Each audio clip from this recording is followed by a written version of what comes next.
My name is Vishal Sharma and I'm the Deputy Co-Chair for Negotiations for the UK BMA Consultants Committee. In this second presentation, I'm going to explain some of the background to the pensions taxation system and the problems this is causing for consultants. I will also explain what the annual allowance is and explain why this is a particular problem for doctors and the NHS. I will show you some examples of the consequences that are likely to happen unless the government take action to fix this problem, and I will outline what the BMA is doing on behalf of its members to rectify this problem. It's important to note that this is an incredibly complicated area, and this presentation is only intended to raise awareness of some of the issues. These slides are for information only. Tax calculations are very complex and will depend on an individual's unique personal circumstances. The presentation is not intended to be financial advice, and it's strongly recommended that you obtain independent financial advice from an advisor with specialist knowledge of NHS pensions. Over recent years, consultants have been hit with large and often very unexpected tax bills. These tax bills frequently run into 5 figures and occasionally even up to 6 figures. These tax bills relate primarily to a breach of the annual allowance for pension growth. It is clear that consultants are becoming more aware of the issue, and we know that many consultants are retiring early or reducing their hours of work for the NHS. Indeed, in a recent BMA survey, over half of consultants stated that they plan to retire at or before the age of 60, with over half citing the pensions taxation as the reason for this. Clearly, this lost workforce capacity will exacerbate the already critical shortages that are seen across the NHS. Lost capacity will also increase the spending on outsourcing and locum costs to maintain frontline services. Pensions taxation is the biggest single issue affecting consultants at present, and indeed the BMA Pensions Department has seen a doubling of inquiries over the last few months. As mentioned, this problem primarily relates to the annual allowance. The annual allowance is the maximum amount your deemed pension can grow in a given financial year without being subject to additional taxation. The annual allowance was primarily introduced to prevent large sums being paid into private sector defined contribution pension schemes as a way of minimising tax liabilities. It is important to note that this is a total annual allowance and applies across all pension schemes, including any private pension. In 2010, the annual allowance was £255,000, but this was drastically reduced to £50,000 in 2011. It was further reduced to £40,000 in 2014, which remains the standard annual allowance. However, in 2016, the tapered annual allowance was introduced. This reduces the annual allowance for those with so-called adjusted incomes of over £150,000. Whilst this sounds a large figure, this adjusted income is not the same as your annual earnings. The adjusted income is your income plus any deemed pension growth. Because of the way the pension growth is calculated, many consultants will have a significantly tapered annual allowance even if their annual earnings are just above £110,000. Even consultants with earnings below this level may still face annual allowance tax bills. You can carry forward up to 3 years of unused annual allowance, but despite this, our modelling suggests that unless things change, all full-time consultants and many other senior staff within the NHS will face annual allowance tax bills during their career. Why is this a particular problem for doctors? Most non-public sector schemes are so-called defined contribution schemes. That means you can decide on a yearly basis how much money you wish to pay into your pension. Consequently, it is relatively easy for high earners in the non-public sector to calculate what their annual allowance is and only invest up to that amount. It is very common in this sector that additional payments are made to these employees so that their total reward package is not reduced. In defined contribution schemes, the final pension value is not known. The NHS pension scheme is a defined benefit scheme. This means that you do know what pension you will receive at retirement. However, in the NHS pension scheme, you have almost no control of how much you pay into your pension, as the amount is based on a percentage of your pensionable pay. Furthermore, pensionable pay rises are often out of the control of the employee, as they are determined according to nationally agreed pay scales. In defined benefit schemes, any in-year increase in pension growth is multiplied by a factor of between 16 and 19 to determine the overall pension growth. Consequently, a relatively small increase in pensionable pay can generate a very large deemed pension growth. Crucially, this pension growth is then added to your earnings for the calculation of your adjusted income and may contribute to further tapering of your annual allowance. A further important issue that is relatively unique to the NHS is the way in which the annual allowance is calculated and applied to members who are in two schemes. These are those people who have a legacy membership of the 1995 or 2008 final salary pension scheme, but were moved to the 2015 career average scheme. These members are hit especially hard with significant tax bills throughout their working career. So what exactly is the tapering of the annual allowance? There are two key earning thresholds to consider. The first is the threshold income. This is the total income from all sources minus any contributions that have relief deducted at source. Your pension contributions, for example, would be deducted from this. You need to be careful around salary sacrifice schemes. Previously, these would have been deducted from your earnings, but any salary sacrifice arrangements set up after July 2015 are now added back in to calculate the threshold income. The second earnings threshold is the adjusted income. As mentioned earlier, it's vital to understand this is not the same as your earnings. It is your total income, including any pension growth. It is very easy for consultants with income around £100,000 or even below to have adjusted incomes of over £150,000, and hence these consultants need to be very careful, because if their income rises above the threshold income, the effects of tapering can be particularly severe. How is the tax calculated? If your threshold income remains below £110,000, you will retain the standard allowance and you do not need to calculate your adjusted income. However, it's important to note that you may still be liable for an annual allowance tax charge even if your threshold income is below £110,000, as you can still have pension growth higher than £40,000. If your threshold income is above £110,000, you need to calculate your adjusted income. If you breach the adjusted income threshold as well, your annual allowance drops by £1 for every £2 that your adjusted income exceeds £150,000. Any pension growth that exceeds the annual allowance is taxed at your marginal rate, which is going to be 40 or 45%. We will now show you some examples of why the annual allowance is causing difficulty for the workforce. As highlighted earlier, these examples cannot be generalised and you must take your own independent financial advice. So let's take our first consultant, who is 40 years old. They work 12 programmed activities, 10 of which are pensionable and 2 are non-pensionable. They have a Level 4 Pensionable Clinical Excellence Award. They have a 5% on-call supplement for a Category A, medium frequency on-call. They have £25,000 in total of additional income. They have 14 years accrued in the 1995 pension scheme and transitioned to the 2015 care scheme in 2015. This graph shows the annual allowance tax charge by year. The first large spike is generated by the receipt of their final pensionable CA in 2017. After that, there is a continual and increasing annual allowance tax charge each year. In most years, this is driven by the continual revaluation in the 2015 pension scheme. However, there are 3 large spikes that are generated by the incremental pay rises that is moving to pay points 6, 7 and 8 on the consultant pay scale.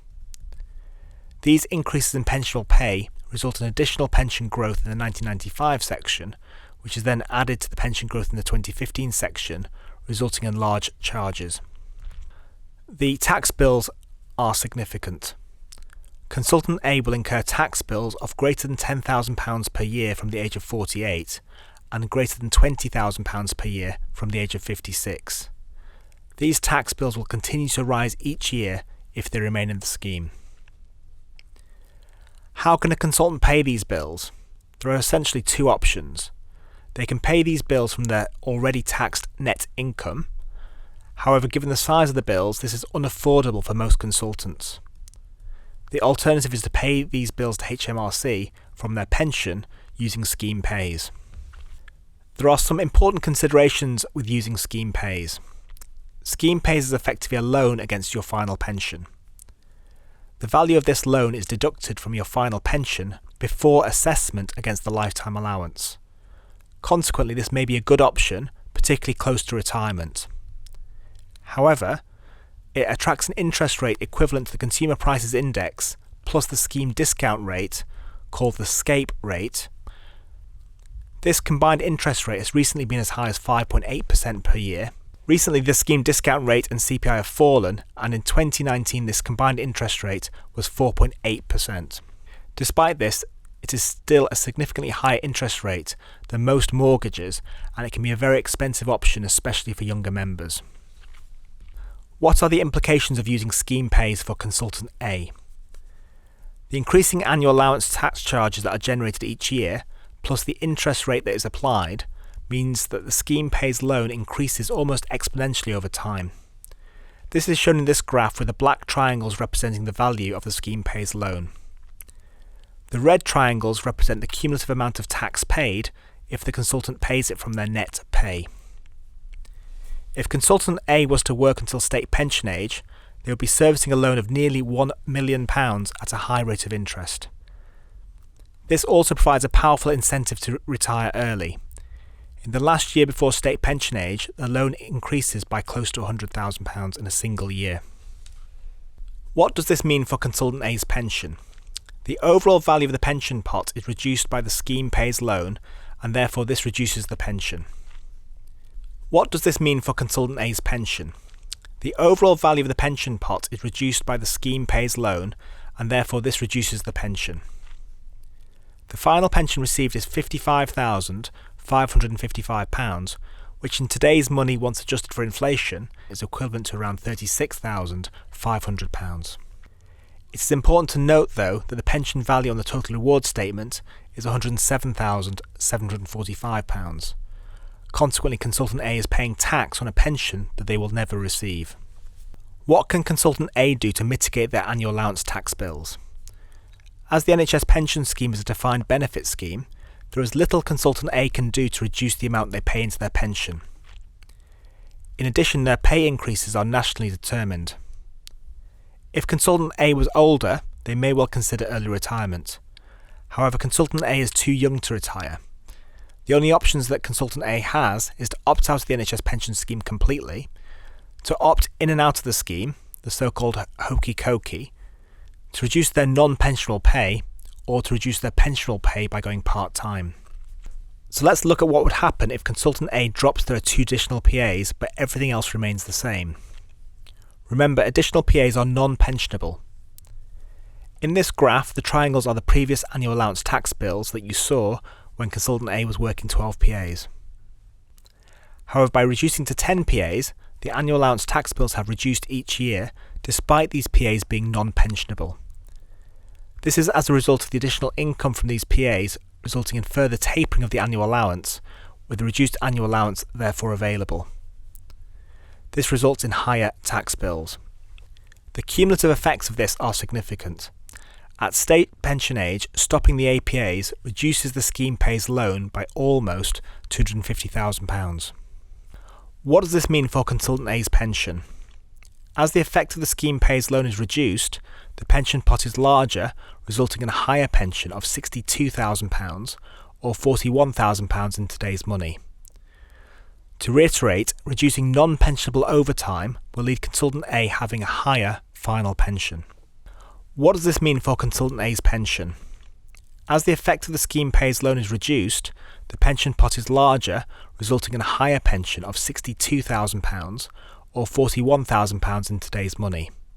To reiterate, reducing non-pensionable overtime will lead to Consultant A having a higher final pension. If the consultant was able to use self-pay, they would pay almost £77,000 less in annual allowance tax. They would need to continue to work these 2 additional PAs for 8 years before these were of any financial benefit to the consultant. So what happens if Consultant A drops their sessions below 10 PAs?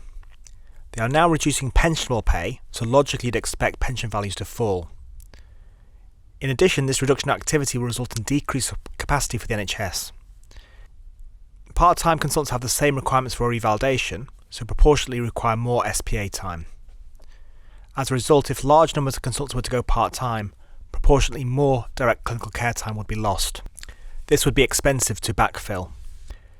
As you'd expect, the amount of tax paid on annual allowance breaches falls with decreasing amounts of pensionable pay. Despite that, even at 70% of full-time, Consultant A still gets some annual allowance tax bills.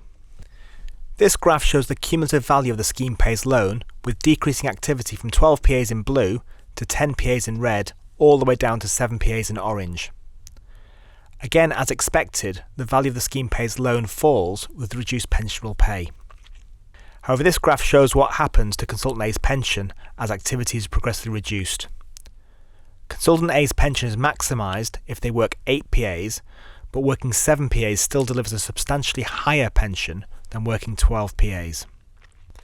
So the key points from this example are: the tapering of the annual allowance is generating significantly higher annual allowance tax bills than otherwise would be incurred. If paid for by self-pay, consultants face marginal tax rates of over 100% in the taper zone and are effectively paying to go to work. If they use scheme pays, younger consultants in particular risk significantly reducing their pension by doing additional work for the NHS. This next example shows the effect of a cliff edge around the threshold income of £110,000. To recap, you don't have a tapered annual allowance if your threshold income is below £110,000. This is regardless of the value of your adjusted income. Remember that even with a threshold income below £110,000, there may be significant in-year pension growth, which can result in an adjusted income well above £150,000. Consequently, very small increases in pay that take you over the threshold income can be very significant. This is demonstrated in the case of Consultant B, who is a real case with real figures, who has kindly given permission for us to use. Consultant B is in their 40s and works exclusively within the NHS. They have no significant external income. They received a Pensionable Clinical Excellence Award in 2017 and have no other CEAs. However, they took on a clinical director role to support a struggling service. For this, they received a £10,000 pensionable management allowance in 2017. They submitted their tax return for 2017-18 at the start of the year and were expecting a small rebate from HMRC to cover their professional subscriptions and expenses. However, he was chatting to a colleague who mentioned that they were having to pay a large tax bill on their pension. Consultant B then remembered receiving a brown envelope from NHS Pensions the previous October. So these are the real figures, and I apologise that this slide is rather complex. However, this is part of the problem, as calculating your tax liability is extremely difficult, and we know that even specialist firms, pension advisors, and even NHS Shared Business Services have calculated this incorrectly in the past. Working through this, Consultant B's taxable income was £111,000, just over the threshold income. As a result of their management allowance and their pensionable CEA, their calculated pension growth was £107,940. When you add this to their taxable income, their adjusted income is £219,000, which means that they are fully tapered, giving them an annual allowance of £10,000. This means that they have exceeded the annual allowance by £97,940. The tax charge on this is £42,000. This is a value not much lower than the take-home pay that Consultant B would receive for the entire year. As this is unaffordable, Consultant B might wish to use scheme pays. However, if they were to do that, the cumulative effect of the interest rate on this single bill means that this would cost him £145,000 if they worked until state pension age, or £92,000 if working until age 60. The table on the right shows what would have happened had he not taken on the management role. His taxable pay would have reduced to below threshold at £101,000. The pension growth would also have been lower at £58,000. As a result of this and the fact he has the full £40,000 annual allowance available, the tax charge is now only £7,000. If paying by cash, the tax bill is £34,000. If using scheme pays, they now have a scheme pays loan that is £111,000 lower by state pension age by not taking on this management role. This example shows the large impact of relatively small increases in additional income. The table on the left is the baseline we showed you in the last slide. As before, there is a tax charge of £42,155. On the table on the right, this shows what would have happened if Consultant A's income was £2,000 less by not doing 4 waiting list clinics. Their income is now crucially below the threshold income. Their pension growth is still large at £107,000 as a result of the CEA and the management allowance. However, they still have the £40,000 annual allowance available as opposed to the £10,000 tapered annual allowance. This difference has reduced their tax bill by £13,600. If using scheme pays, this small amount of additional income has cost the consultant £47,000 by the time they reach state pension age. The key points from this example are that the Clinical Excellence Award and the management allowance generated a tax bill of £47,000. If the consultant used scheme pays in this example, this will result in a loan of £145,000 from this single tax bill. Were they not to take on the management role, it would have saved the consultant £35,000 if paying the tax charge themselves, or £111,000 if using scheme pays by state pension age. Reducing pay by £2,000 could have saved £13,600 if they paid the tax themselves, or £47,000 if using scheme pays by state pension age.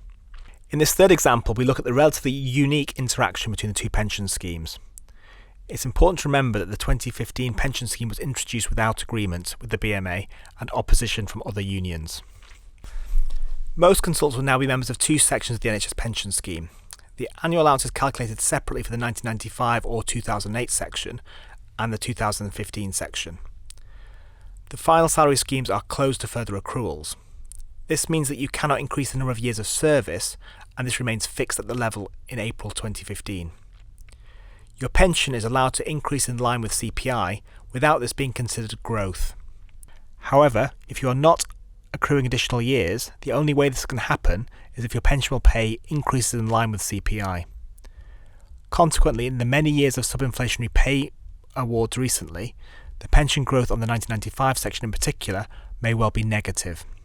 However, for the purposes of the annual allowance calculation, negative pension growth is considered to be zero, and this negative growth is not offset against positive growth in the 2015 scheme.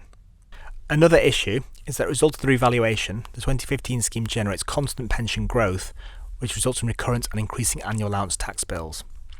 By contrast, in the 1995 scheme, in years without an incremental pay rise, not all available annual allowance is used, and this allows build-up of carry forward. This graph shows the effect of being a member of 2 schemes for Consultant A. The black triangles show the cumulative scheme pays loan that is generated whilst being a member of 2 schemes. The black triangle shows the scheme pays loan that would be generated if Consultant A was able to remain in the 1995 scheme. The red triangles and crosses show the cumulative tax charges of paying the tax from their net pay. The differences are striking. Despite the 1995 scheme being a far more generous pension scheme with a higher final pension, the scheme pays loan generated by being a member of both the 1995 and 2015 scheme is almost 10 times higher at nearly £1 million compared to just over £100,000 if Consultant A remains solely in the 1995 scheme. The BMA are deeply concerned that the separate changes made to the annual allowance and the NHS pension scheme have caused a perfect storm that results in doctors in particular receiving unexpected and punitive taxes. These taxes are creating a perverse incentive that will inevitably lead to consultants reducing the work they do for the NHS. They will no longer seek to accept leadership roles, to innovate or strive for excellence. Those around the threshold income will be reluctant to cover vacancies, and many consultants will consider early retirement. Unless there is urgent action, these taxes will lead to a significant reduction of workforce capacity in the NHS. So what is the BMA doing about this issue? We've been extensively lobbying governments of all 4 nations to challenge the rules around pension taxation, and in particular around the tapered annual allowance. We've made a strong submission to the DDRB regarding the issues with pension tax and await the response to this. We have written directly to the Chancellor and to the Secretary of State for Health and Social Care to call for reform of pensions taxation and in particular urgent scrapping of the tapered annual allowance. We have met with NHS employers on several occasions to warn them of an impending workforce crisis unless urgent action is taken. We have lobbied MPs and drafted template letters to assist members in contacting their MP about this issue. This was extremely successful and evident in the discussions at the parliamentary debate and Prime Minister's question time recently. The BMA has also launched legal proceedings regarding the potential age discrimination in some aspects of the 2015 scheme. The BMA have also done detailed modelling of the future impacts of the annual allowance on consultants. We have shown some examples of this today, but we have demonstrated that the impacts of the annual allowance will be much more widespread over the next 12 to 24 months, as the carry forward of annual allowance is progressively lost as a result of the taper. The BMA have invested heavily in a pensions modelling tool for its members that will allow members to calculate their tax bills in advance and, if necessary, make adjustments to reduce the impact of these taxes. We have coordinated meetings with NHS employers, NHS providers and NHS England to discuss solutions. We have outlined immediate mitigations that can be implemented to help stabilise the situation and are awaiting a response. What immediate mitigations are the BMA asking for? We have suggested an urgent national policy on the recycling of employers' contributions to those who are forced to opt out of the NHS pension scheme as a result of these punitive taxes. This will help mitigate against the lost reward of being forced out of the scheme and help prevent people choosing to retire instead. We have also suggested that there needs to be a national policy to offer death in service and ill health retirement benefits to those who need to opt out of the scheme. We have also suggested that we work jointly with NHS employers to look at pay smoothing of increments with recycling of employers' contributions to minimise spikes in annual allowance tax. We have also suggested that the BMA, NHS employers and NHS England jointly lobby the Treasury for fundamental pension taxation reform to prevent a workforce crisis in the NHS. In particular, these changes should include scrapping of the tapered annual allowance and a review of how the annual allowance is calculated, particularly for those who are members of more than one NHS pension scheme. However, whilst these mitigations will offer temporary stability, the long-term solutions lie with the Treasury, and we will continue to work to secure meaningful pension reform. Thank you for listening, and there is a lot of additional information on this issue on the BMA website. I would like to thank Dr. Phil de Warren-Penny, the co-chair for the UK Consultants Negotiations Committee, and Dr. Tony Goldstone, the BMA's National Clinician Advisor on Pay and Pensions, for their help with these slides and the work they've been doing on your behalf in raising these issues.